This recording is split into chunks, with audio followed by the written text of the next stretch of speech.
और जो उन्होंने सही किया वो करो। तो इसको स्मार्ट वर्क कहते हैं। अब क्यों नहीं सीखते हैं लोग? कभी सोचा है, कभी समझने की कोशिश करी है लोग ये क्यों नहीं सीखते कि अमीर कैसे होते हैं? नंबर 1, कहीं पर भी ये सिखाया नहीं जाता है। अगर कोई गरीब घर में पैदा हुआ है तो उसको ये नहीं सिखाया जाएगा कि अमीर कैसे होते हैं। उसको ये सिखाया जाएगा कि गरीबी में जीते कैसे हैं, गरीबी में एडजस्ट कैसे करते हैं, गरीबी में गुजारा कैसे करते हैं। और उसको जितने भी डायलॉग सुनने को मिलेंगे सुबह से रात तक, वो सारे ऐसे ही होंगे जो इसी बात को और पक्का करते चले जाएंगे और रीइंफोर्स करते चले जाएंगे कि जितनी चादर है उतने ही पैर फैलाओ। मतलब क्या कि अगर आप गरीब हो तो गरीबी में ही गुजारा करना सीखो। अपनी चादर को बड़ा मत करो, हवा में मत उड़ो, अपने पैर हमेशा जमीन पर रखो, बड़े बड़े सपने मत देखो। कोई भी आदमी अमीर या गरीब बाद में होता है बाहर की दुनिया में, पहले वो अंदर अमीर या गरीब होता है।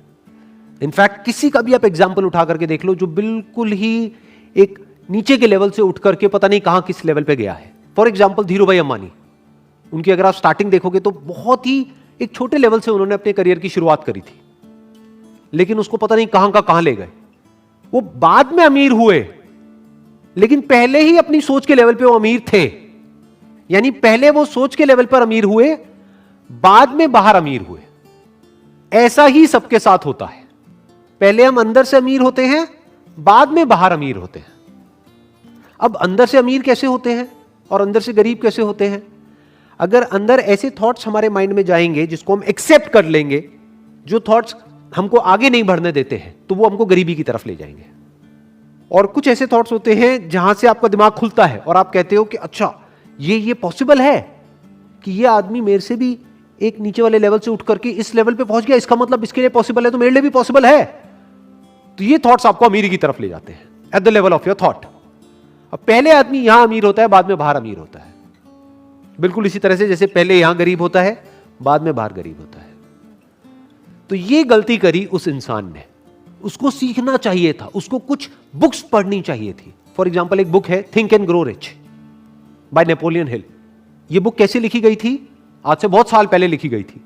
जो ऑथर है वो गए और जा करके मिले ऐसे बहुत सारे लोगों से जिन्होंने कुछ एक्स्ट्राऑर्डिनरी लाइफ में अचीव किया है, और उन सबके अंदर कुछ कॉमन ट्रेट्स को नोटिस किया, कुछ ऐसी बातें नोट करी जो हर उस इंसान में थी जो गरीब से अमीर हुआ, और वो सब जो सीखा उसको उस बुक में उतार दिया।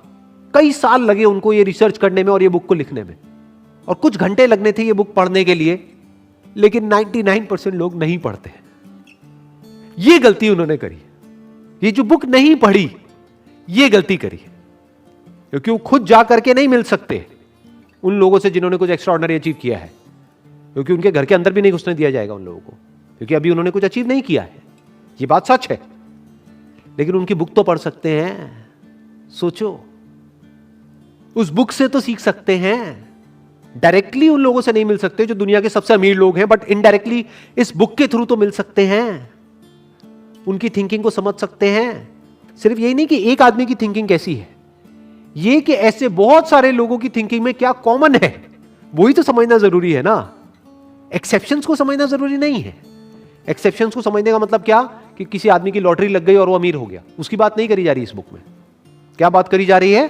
बिल्कुल ही एक नीचे के लेवल से शुरू किया और पता नहीं कहां पहुंच गए, ये कहा जा रहा है उस बुक में। ऐसी और भी बहुत सारी बुक्स हैं जो लिखी जा चुकी है। अगर कोई आदमी इन सारी बुक्स को पढ़े तो एक बात तो पक्की है, ये पक्का नहीं है कि वो अमीर होगा या नहीं होगा, एक बात तो पक्की है कि उसकी थिंकिंग चेंज होगी। इसमें तो कोई डाउट ही नहीं है ना। अंदर से उसकी थॉट प्रोसेस चेंज हो जाएगी, and you can say that half of the job is done once the thought process is changed. आधा काम हो गया, अब बाकी आधा काम उसको खुद करना है। यानी सिर्फ थिंकिंग से भी तो कुछ नहीं होता है ना। ये बुक को पढ़ लिया, ठीक है, थिंकिंग के लेवल पे वो पता नहीं क्या बन गया, बट प्रैक्टिकली तो एक्शंस लेने ही पड़ेंगे ना। प्रैक्टिकली रिस्क लेना पड़ेगा, प्रैक्टिकली बहुत कुछ करना पड़ेगा, वो तो उसी को करना है। बट दोनों का अपना रोल है, बिना एक के दूसरा नहीं हो सकता। नॉलेज तभी काम की है जब उसको एक्शन में लाया जाए। तो सीखा तो सही, लेकिन उसको प्रैक्टिकली लाइफ में अप्लाई नहीं किया, ये दूसरी गलती। तीसरी गलती, अप्लाई भी किया, यानी जो सीखा उसको प्रैक्टिकली अप्लाई भी किया, लेकिन जब अप्लाई किया तो नहीं सीखा कि अप्लाई कैसे करते हैं। दो चीजें सीखनी पड़ेंगी। एक, थिंकिंग के लेवल पे पहले आपको अमीर होना होगा, यानी पॉसिबिलिटीज को देखना होगा। दूसरा कि प्रैक्टिकली एक काम को कैसे करते हैं, तो उसके लिए आपको अलग तरह की बुक्स चाहिए। उसमें ये बुक काम नहीं आएगी, थिंक एंड ग्रो रिच। ये बुक कहां पर काम आएगी? आपकी थिंकिंग को एक्सपैंड करने के लिए, कि अभी जो आपकी थिंकिंग में ये बैठा हुआ है, बचपन से जैसे एनवायरनमेंट में आप बड़े हुए हो कि मैं कुछ नहीं कर सकता, कि आपकी थिंकिंग में ये आने लग जाएगा कि नहीं, जब इतने लोग कर सकते हैं तो मैं भी कर सकता हूं। आपके अंदर से ये आने लग जाएगा, जो बहुत इंपॉर्टेंट है। लेकिन इसका मतलब ये नहीं है कि आप कुछ भी कर सकते हो। जो करना है वो सीखना तो पड़ेगा ना। तो अब अगर प्रैक्टिकली आपको कोई काम करना है तो उसके लिए अलग तरह की बुक्स हैं। जैसे थिंक एंड ग्रो रिच आपको मार्केटिंग नहीं सिखाएगी कि मार्केटिंग कैसे करते हैं। अरे तो मार्केटिंग तो सीखो। मार्केटिंग के लिए एक अलग बुक है, that is marketing management by Philip Kotler for example. और ऐसी मार्केटिंग के ऊपर और बहुत सारी बुक्स हैं।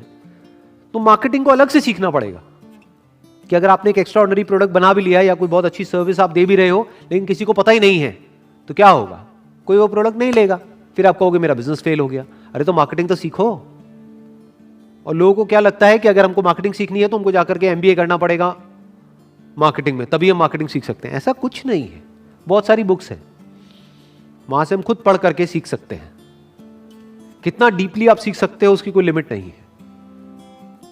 तो ये जो कोटेशन में कहा जा रहा है, इसमें 3 तरह की गलतियां हो गई। पहली गलती कि सीखना ही नहीं, दूसरी गलती कि सीखना लेकिन कभी भी एक्शन नहीं लेना, तीसरी गलती एक्शन तो लेना लेकिन वो एक्शन गलत डायरेक्शन में है, बिना सीखे एक्शन लेना, या जिस फील्ड में आप एक्शन ले रहे हो उस फील्ड को बारीकी से ना समझना, ये गलती हो गई।